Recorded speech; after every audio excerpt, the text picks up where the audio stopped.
Nairobi Animal Orphanage is a wildlife sanctuary and conservation center located in Nairobi, the capital city of Kenya. It serves as a refuge for orphaned, injured, or abandoned wild animals, providing them with a safe and nurturing environment. The orphanage was established with the aim of rescuing and rehabilitating animals, particularly those affected by human-wildlife conflicts, poaching, and other unfortunate circumstances. It plays a vital role in the conservation and preservation of Kenya's diverse wildlife. In the heart of Kenya's vibrant capital lies an unexpected haven, a show of the coexistence between the urban life and the animal world. I'm here today at the Nairobi National Park Animal Orphanage, where we'll learn more about the Kenyan Wildlife Society and their conservation efforts. At the Nairobi Animal Orphanage, you can find a wide variety of animals species, including mammals, birds, and reptiles. Some of the animals you may encounter include lions, cheetahs, leopards, hyenas, baboons, monkeys, various species of antelopes, crocodiles, and snakes. The facility also serves as a temporary home for endangered species like the eastern black rhinoceros and the Rothschild giraffe, contributing to their conservation efforts. Visitors to the orphanage have the opportunity to observe these animals up close and learn more about their natural habitats, behaviors, and challenges they face in the wild. There are knowledgeable guides available who provide educational tours and share valuable insights about wildlife conservation. So, tell us some more about the orphanage. Okay, so the animals in the orphanage consist of orphans, like some of the animals over here, rescued animals from illegal possessions, or some of them were injured. That's why we have this place to conserve the animals that fit in this category. And you can start with this one, for example, a lesser spot-nosed monkey. This one was actually rescued from illegal possession. Somebody was smuggling it from Benin to Egypt, and that's why we got it at JKIA. And the name of the monkey is called Benin because it's from Benin. Here that take care of the animals on a day-to-day? Okay, we have around 7 staffs because each cage depends on different keepers. Each cage has their own keepers because not all animals are used to the same people, because they're trying to reduce the number of interaction that the animals have with humans. So you have around 7 of them who take care of the animals. Okay, that's very interesting. And what about the security of the animals? How do you protect them and how do you keep them from escaping? With the cages, first of all, and different animals have different cages. For birds, instances, they are caged up to the top. For monkeys, also caged. Lions, they can't jump. We don't have to lock them up. And we also have rangers and wardens, which I've seen them around to protect, let's say, people who try to steal them. But for the animals trying to escape, it's impossible because of the way the cages are made. They're made to suit each type of animal inside there. So okay. For the birds, there are electrical fences. For the monkeys, they're closed at top. For the birds, even at the top, they're closed. And you're going to see them as we go around also. As we continued to explore the facility, our guide explained that each animal had a unique story and had arrived at the orphanage for different reasons and under various circumstances. So we're here at the lion enclosure. How many lions do you have here? We have 6 lions at the moment. We have 6 lions. And this one's among the 2, Bosire and Sarah. Tell me what their story is. Okay, so for Bosire came from Amboseli, Kuku Ranch, 2003. From that date up to today, Bosire is 20 years old and he was severely injured, and the process actually took long for him to get well. That's why Bosire actually is over here. But if the animals actually get well sooner, they go back. But for him, the time went, and that's why he's over here. As you know, lions live in prides, all in the pack, and you have to join a pride. So for the male, let's take Bosire for an instance. If you were to take him back, Bosire will have to join a pride. And for him joining a pride is, he has to fight one of the males in the pack. And because he's old, not energetic enough, he won't manage and he won't win the battle. So in order for him, he won't survive there.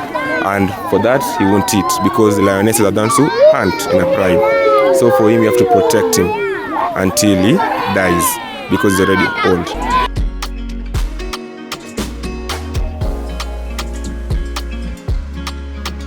We then visited Guatiri, an African water buffalo that had been rescued when she was just 3 months old. Okay, so Guatiri was actually from Nairobi National Park, our neighbors around here.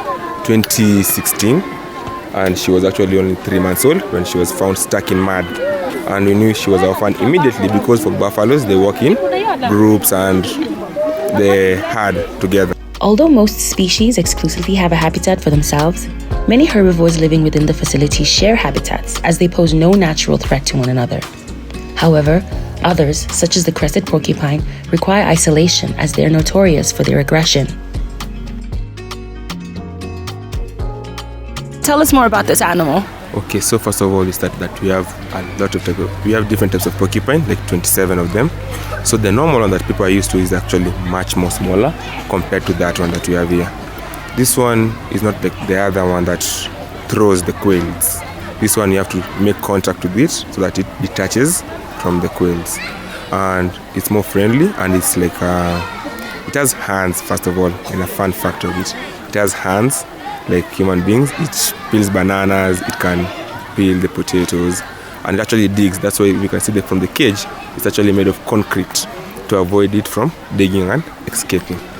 That's why I told you different cages, different animals are suited for the inside there. Yeah, that's more about the quills. And the quills are not poisonous.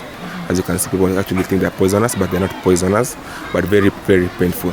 And when it's born, it has hair, and then the hair hardens to become quills within an hour or two. It hardens. The Nairobi Animal Orphanage not only focuses on rescue and rehabilitation, but also emphasizes the importance of public awareness and environmental education. They regularly organize outreach programs, workshops, and school visits to promote conservation ethics and create a sense of responsibility towards wildlife among the local community and visitors. By visiting the animal orphanage, you not only get the experience, the beauty, and the diversity of Kenya's wildlife, but also contribute to the vital conservation efforts carried out by the center.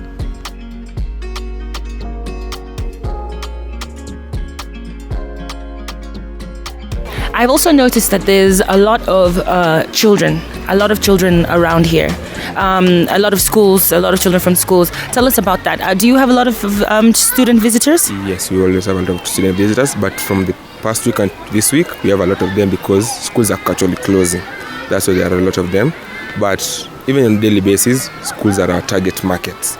Even as you can see, our prices actually vary from time to time. But for kids, they don't change because the kids are our target market. So you can see, like, from next year, our prices for adults are going to 500 shillings from 215, but for the kids are actually remaining the same. And even for the adults, like for the non-residents and the non-citizens, all of them actually change. But for the children, they don't, because if they don't come here, then our market, let's say the market or our demand goes down. For instance, today, as you have seen, a lot of schools, but guests are very, very few. That's how we get our income from the schools, most of them, because they bring almost 700 kids, 300 kids, 200 kids. That's why we have to make this place favorable for them. That's why we don't change the amount of the fee that they enter. In 1965, thousands of Dutch children helped to bring about the Nairobi Animal Orphanage in a campaign led by René L. Margiono, Executive Officer of the Netherlands World Wildlife Fund. This symbol of international friendship was unveiled on the occasion of the International Children's Safari, organized by the Kenya National Parks and the World Wildlife Fund on the 8th of February, 1973.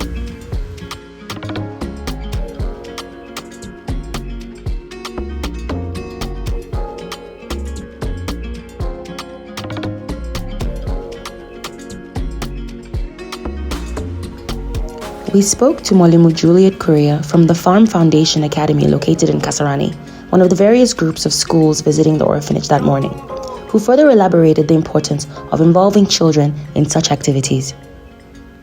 Okay, so for one, they've been in school for most part of the term. So first of all, this helps them just ease the steam and gives them a reconciliation between what they've learnt in class with a practical bit. Like if they've learnt about a lion, they're now going to see a practical lion, and they're going to really just soak in nature and learn from the environment, which is really important other than just giving them the theory. You also get to see other what are they called, skills being developed to the children. Like you will get leaders, like team leaders, as they walk, as they do all that. You will be working on their expression, you will be working on their socialization and things like that. So yes, it's very, very important. Yes. Okay, great. Thank you so much. Karibu. In the final leg of our tour, we visited the Education Center and Museum to get a more in-depth look at the history of the KWS and their conservation efforts around the country. Our guide further explained animal conservation is important for several reasons, including biodiversity, ecological services, scientific research, and cultural and aesthetic value. The Animal Orphanage in Nairobi is an important institution for animal conservation. It not only serves as a rescue and rehabilitation center, the orphanage provides care, medical treatment, and a safe environment for these animals, with the ultimate goal of releasing them back into the wild whenever possible. It plays a critical role in conserving animal species by not only rescue and rehab, but also species conservation, public education and awareness, and research and collaboration.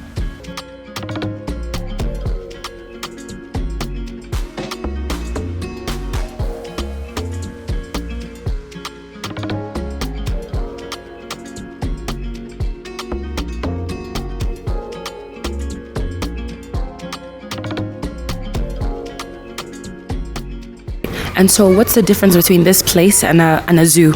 And a zoo. Because a zoo, they just buy animals from maybe, let's say, the park, and then they place them there and they permanently live there. But for us, we just take the animals that are the specific category, orphans, injured, or let's say the illegal ownership. And when they are rightful of age, they have to go back to the park. Because our animals, you take them back. But for a zoo, they don't go back. That's why we are different from a zoo. Okay. First of all, it helps conserve the animals. Like, let's take example for the, let's say, rhinos. They are actually going extinct. That's why it's good, because you have them and you are keeping them. Colobus monkeys also going extinct. That's why you have the conservancies to help them from going extinct, because colobus monkeys are endangered. Rhinos are going extinct. That's why we have places like this one. Olpajeta has the last 2 white rhinos. That's why we have places like this. It helps conserve the last species of animals to help them not go extinct. Yes.